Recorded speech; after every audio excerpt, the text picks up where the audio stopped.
Chers amis, bonjour. Joie nouvelle de se retrouver en ce dimanche pour partager ensemble cette vérité sur la parole de Dieu. Parole de Dieu qui nous éclaire, qui nous conduit, qui nous dirige et qui nous permet de donner un sens à notre vie.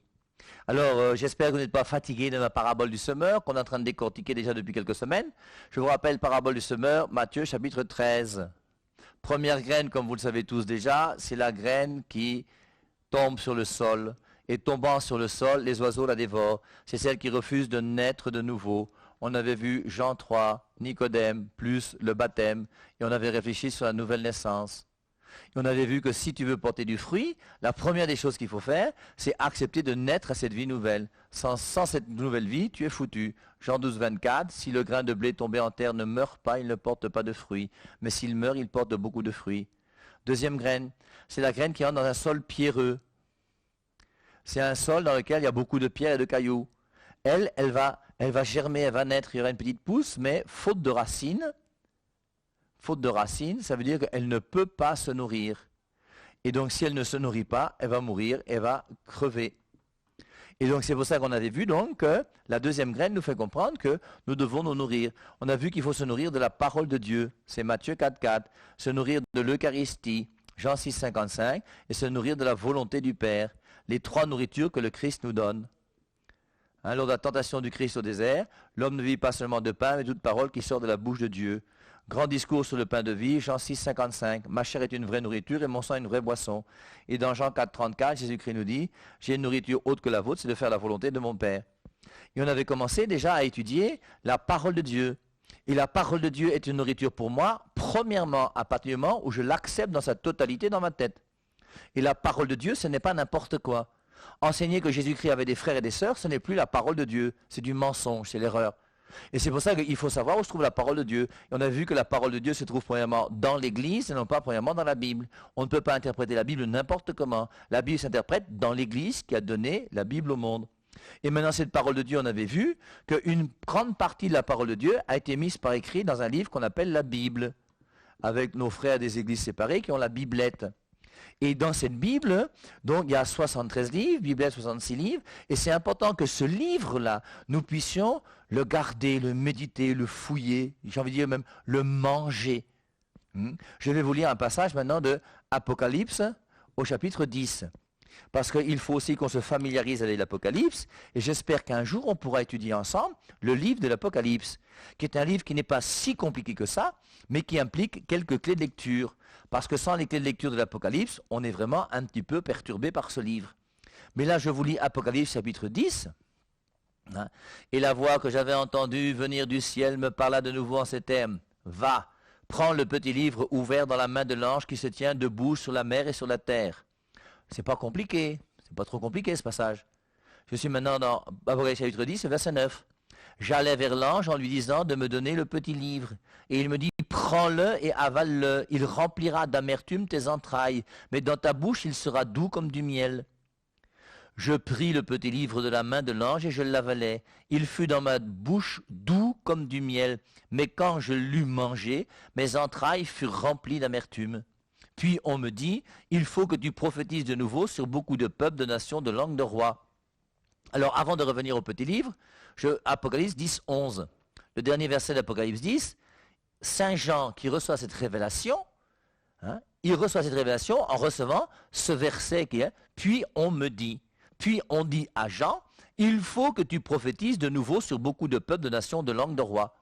Et c'est pour ça que je pense que ce verset de Apocalypse 10, 11 montre bien que le livre de l'Apocalypse a été écrit avant l'évangile de Jean. Puisque Jean est dans l'île de Patmos, où il est en exil, persécuté lui aussi parce qu'il est chrétien. Et étant persécuté dans cette île de Patmos, il reçoit cette révélation. Et dans cette révélation, vieux avec son âge, on lui dit, il faut que tu prophétises. Il va prophétiser comment? Et la seule manière de faire pour prophétiser pour Jean, c'est de pouvoir écrire son évangile. Et je suis persuadé, moi, que l'évangile de Jean a été écrit après le livre de l'Apocalypse. Et c'est à cause de cette révélation que Jean va écrire son évangile. C'est la tragédie. Si vous cherchez, lisez aussi dans Apocalypse chapitre 19. Le verset 11, c'est la grande victoire du cheval blanc. Et dans Apocalypse 19, 11, dans la grande victoire du cheval blanc, on nous décrit Jésus-Christ sur le cheval blanc. Puis je vis le ciel ouvert, et voici un cheval blanc. Celui qui le monte s'appelle fidèle et véritable. Il juge et combat avec justice. Ses yeux sont une flamme de feu. Et si vous relisez Apocalypse chapitre 1, vous verrez que le Christ glorieux dans Apocalypse chapitre 1 a des yeux qui sont comme des flammes de feu. Et on retrouve bien Jésus qui est là présent sur ce cheval blanc. Il porte un nom écrit que nul ne connaît sinon lui. Et il est vêtu d'un manteau trempé de sang. Son nom est le Logos. Et dans ce passage-là, la révélation qui se fait à Jean nous dit que celui qui est Jésus, qui est sur le cheval blanc, s'appelle Logos. Et c'est pour ça que lorsqu'il va écrire son évangile, Jean chapitre 1, le verset 1, au commencement était le Logos. Et le Logos était auprès de Dieu et le Logos était Dieu. Et Jean est le seul personnage des Saintes Écritures qui utilise le mot Logos pour l'attribuer à Jésus.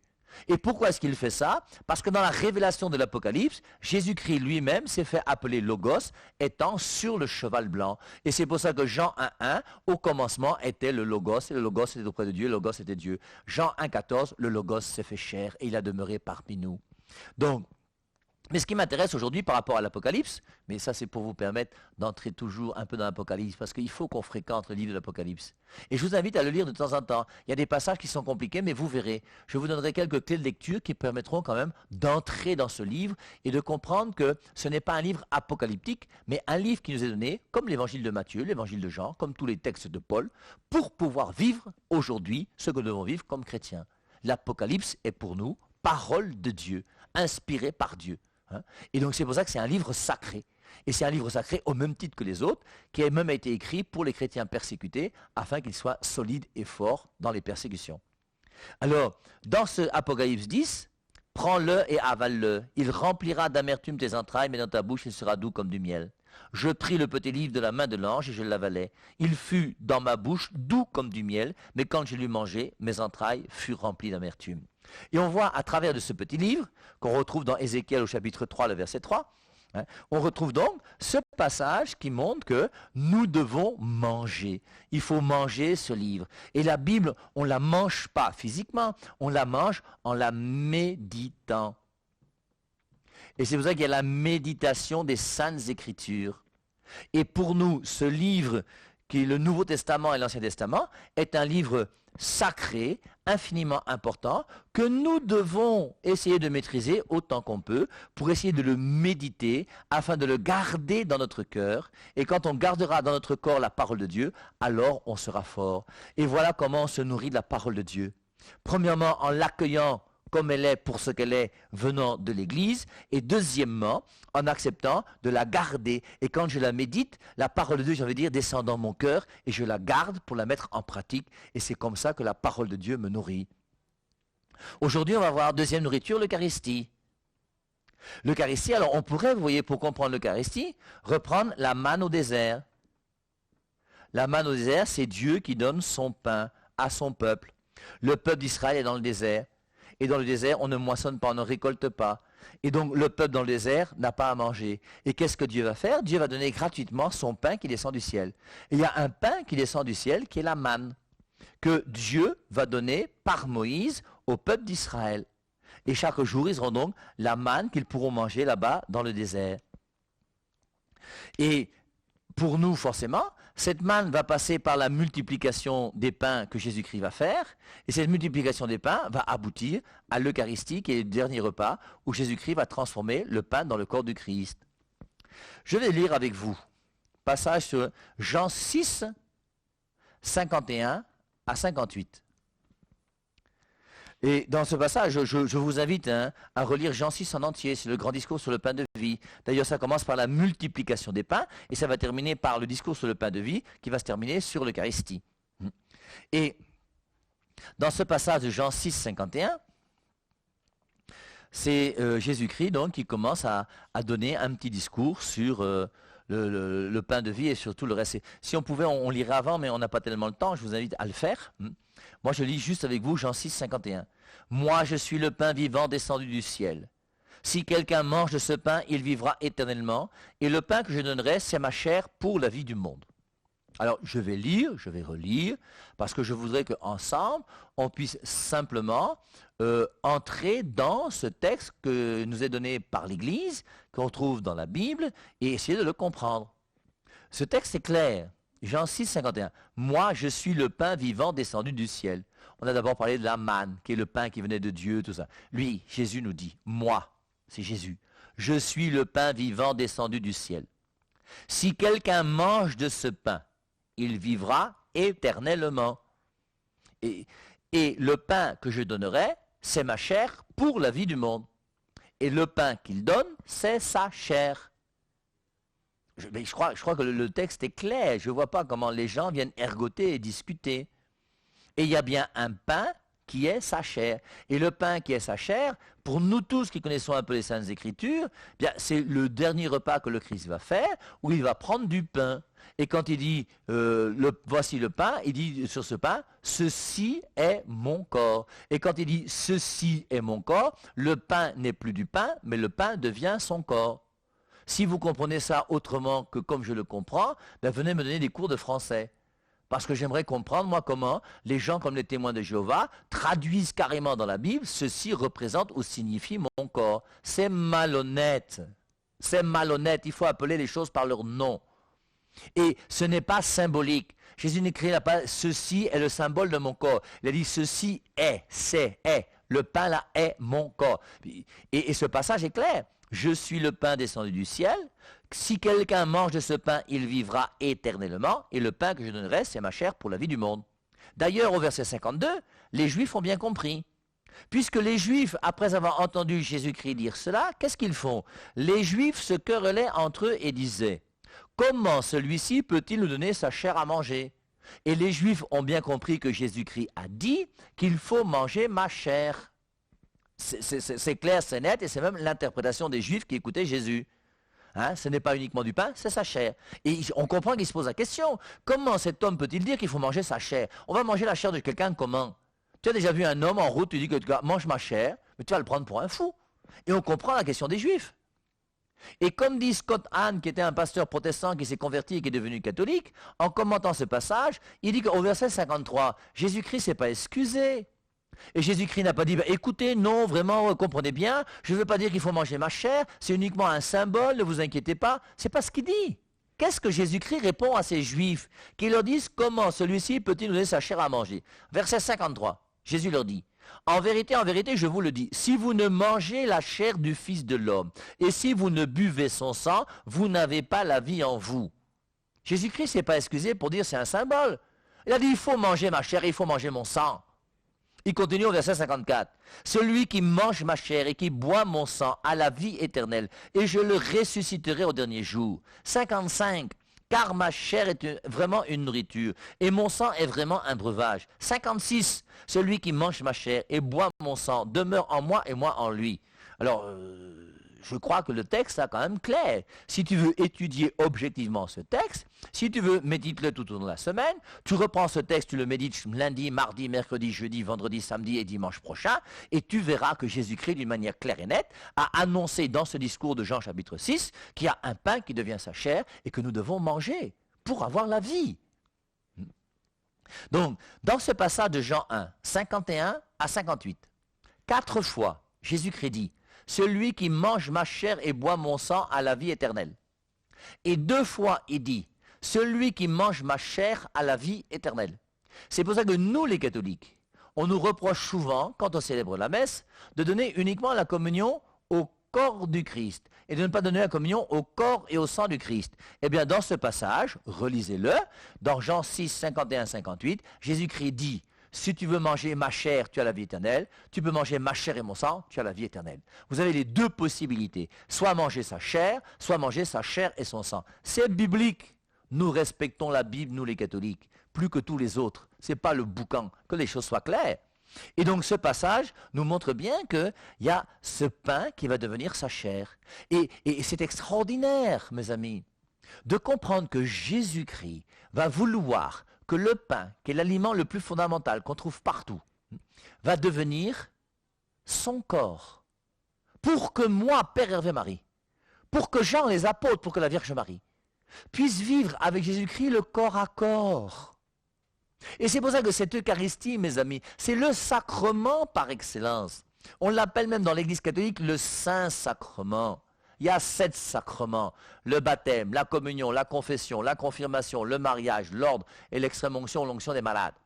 Parmi ces 7 sacrements, il y a un qu'on appelle le Saint-Sacrement, parce que tous les sacrements sont ordonnés au Saint-Sacrement. On reçoit le baptême pour vivre en communion avec Jésus. La confession, c'est pour vivre en communion. Le mariage, tout est lié à l'Eucharistie. Parce que la vie chrétienne est liée au Christ. Et parce que Jésus-Christ est notre ami. Et on se marie pour Jésus. On se fait baptiser pour Jésus. Tout on fait pour Jésus. On devient prêtre pour Jésus. Et c'est Jésus qui doit habiter le cœur de ma vie. Et c'est pour ça que Jésus-Christ a inventé ce sacrement extraordinaire qui est l'Eucharistie. Ce pain qui n'est plus du pain, qui devient son corps. Pour que moi, Père et Marie, je puisse vivre le corps à corps avec Jésus. On a parlé plusieurs fois de 1 Corinthiens chapitre 7, où Saint Paul nous montre qu'il y a un choix entre le mariage et la vie consacrée à Dieu. 1 Corinthiens 7, je voudrais que tout le monde soit comme moi. Jésus n'était pas marié. Marie était mariée, mais n'a pas eu de relation sexuelle avec Joseph. Jean n'était pas marié, Paul n'était pas marié. Moi, je ne suis pas marié. Tous les religieux. Pourquoi ? Pour vivre cette relation amoureuse avec Jésus d'une manière unique à travers ce corps à corps qu'il nous propose. Et même dans une vie de mariage entre un homme et une femme, je ne peux pas commencer à vivre avec mon mari ou ma femme sans passer d'abord par le mariage à l'église. Parce que mon mari ou ma femme ne peut pas me séparer de Jésus-Christ. Et c'est Jésus-Christ qui est au centre de notre vie. C'est Jésus-Christ qui est au cœur de notre vie. Mais je vous dis ça avec un peu de peine dans mon cœur, puisque vous voyez des Mboutoukous, je les appelle bien Mboutoukous, mais qui sont là, qui vous enseignent dans des églises. Viens, tu auras ton miracle, viens, tu auras l'argent, viens, tu auras... Il ne te dit même pas convertis-toi, il ne te dit même pas d'aimer Jésus. Certains vont même jusqu'à te dire le miracle, je vais t'imposer le miracle. Tu vas imposer quoi, mon frère? La seule chose importante, mes amis, c'est la place du Christ dans ta vie et cette relation amoureuse avec lui. Quelle est la place de Jésus? Et qu'est-ce que tu fais de cette Eucharistie? Vous savez l'exemple que je vous donne toujours. Cette petite fille de 14 ans qui va venir prendre la communion, qui est habillée comme une mariée avec son petit voile, ce petit habit blanc. Et quelque part, c'est vrai, elle mérite d'être habillée comme cela parce qu'elle va vivre son corps à corps avec celui qu'on appelle Dieu.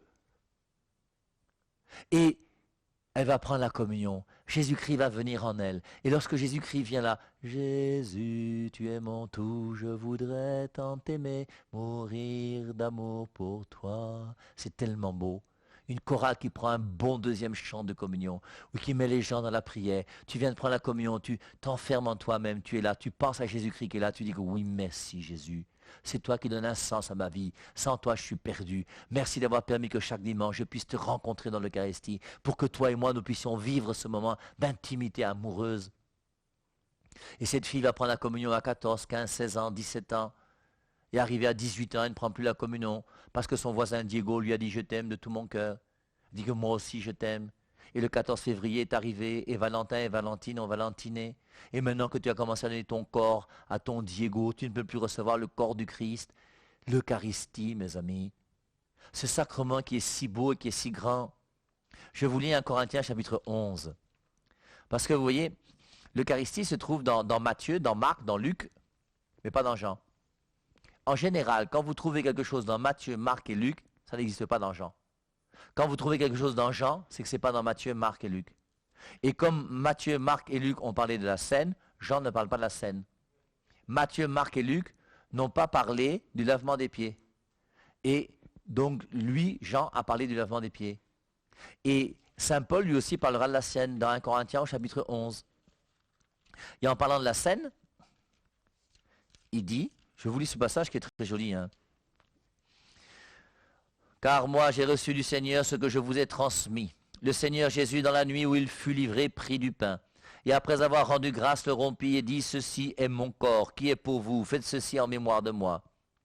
De même, après avoir soupé, il prit la coupe et dit, cette coupe est la nouvelle alliance en mon sang, faites ceci en mémoire de moi. Toutes les fois que vous en boirez, car toutes les fois que vous mangez ce pain, ou que vous buvez cette coupe, vous annoncez la mort du Seigneur jusqu'à ce qu'il vienne. C'est pourquoi celui qui mangera le pain et boira la coupe du Seigneur indignement sera coupable envers le corps et le sang du Seigneur. Toujours la même chose. C'est pourquoi celui qui mangera le pain est coupable envers le corps. Celui qui mangera indignement le sang sera coupable envers le sang du jeûne. Que chacun donc s'examine soi-même, et qu'ainsi il mange du pain et boive de la coupe, car celui qui mange et boit sans discerner le corps du Seigneur mange et boit un jugement contre lui-même. Et saint Paul nous fait comprendre, vous voyez, que je peux très bien m'approcher de la messe chaque dimanche. Et en vivant ma messe chaque dimanche, je peux très bien ne pas vivre cette relation amoureuse avec Jésus. Et il faut donc que je puisse faire cet effort pour pouvoir vivre cette relation amoureuse avec Jésus d'une manière vraie. Et que la messe à laquelle j'assiste soit une messe vraiment qui prenne tout mon cœur. Et qu'à travers la messe, je puisse montrer à Dieu mon amour pour lui. Et il faut donc que je puisse m'approcher de l'autel en étant digne. Je ne peux pas m'approcher de l'autel quand je vais chez les marabouts, quand je vais chez les voyants. Vous qui allez chez les voyants et chez les marabouts, vous qui allez voir au quartier ce qui se passe dans les familles et dans les maisons et partout. Vous n'avez pas le droit de prendre la communion à la messe. Vous n'êtes pas en communion avec Jésus-Christ. Parce que Jésus-Christ n'a jamais voulu qu'on aille chez les marabouts. Vous qui avez un deuxième bureau, vous qui avez une deuxième cuisine, vous qui avez un chaud quartier ou une petite, un sponsor et consort, il est clair que ce n'est pas possible de continuer à mener une vie chrétienne en vivant mal. C'est pas possible. Et il faut donc que chacun d'entre nous, on puisse s'engager. Et donc, quand je m'approche de l'autel, il faut que je sois capable de discerner.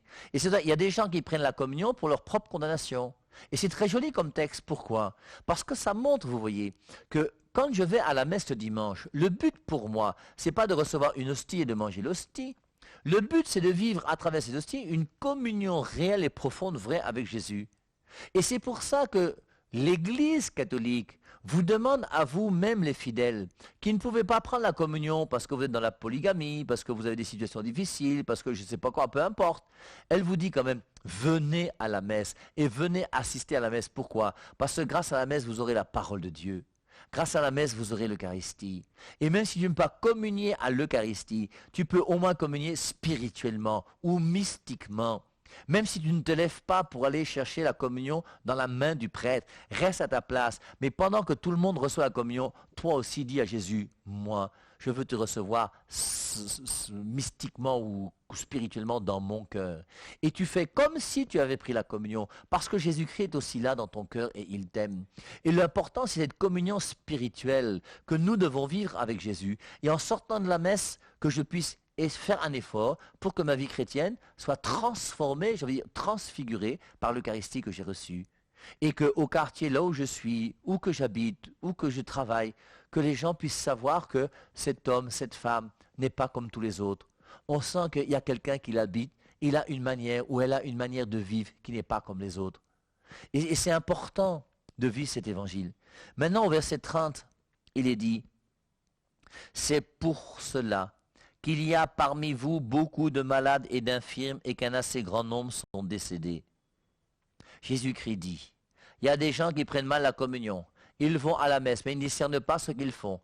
Il a un deuxième bureau, il va chez les marabouts, mais il continue à faire comme si Jésus-Christ était à la première place dans sa vie. C'est pour cela qu'il y a parmi vous beaucoup de malades et d'infirmes et qu'un assez grand nombre sont décédés. Et il y a des gens qui meurent, qui sont infirmes ou qui décèdent, qui sont malades. Pourquoi? Parce qu'ils ne sont pas dans une communion vraie et profonde avec Jésus. Et il y a une réelle communion que nous devons vivre avec Jésus-Christ. Et si tu mets Jésus-Christ à la première place dans ta vie, alors 1 Jean 3,8, le Christ est venu pour détruire les œuvres du diable. Et plus je vais vivre ma communion amoureuse avec Jésus, plus Jésus-Christ aura la première place et plus il sera là pour me protéger. Et plus les forces du mal ne pourront rien contre moi. Parce que celui qui est en moi, 1 Jean 4,4, est plus fort que celui qui est dans le monde. Et toute ma force réside dans cette relation amoureuse avec Jésus. La force d'un chrétien, ce n'est pas des miracles, tout ce que vous voulez. La force d'un chrétien, c'est sa relation amoureuse, vraie, simple, mais profonde, avec celui qu'on appelle Jésus, que nous voulons mettre à la première place dans notre cœur. Aimer Dieu de tout son cœur, de toute son âme, de toutes ses forces. Et à travers l'Eucharistie, Jésus-Christ est là pour que je vive cette communion profonde, amoureuse avec lui. L'Eucharistie est une nourriture. Elle va se décliner dans l'adoration du Saint-Sacrement, dans toutes ces choses. Et c'est important pour nous les chrétiens de ne jamais nous séparer du Christ présent dans l'Eucharistie. Loué soit Jésus-Christ et à dimanche prochain.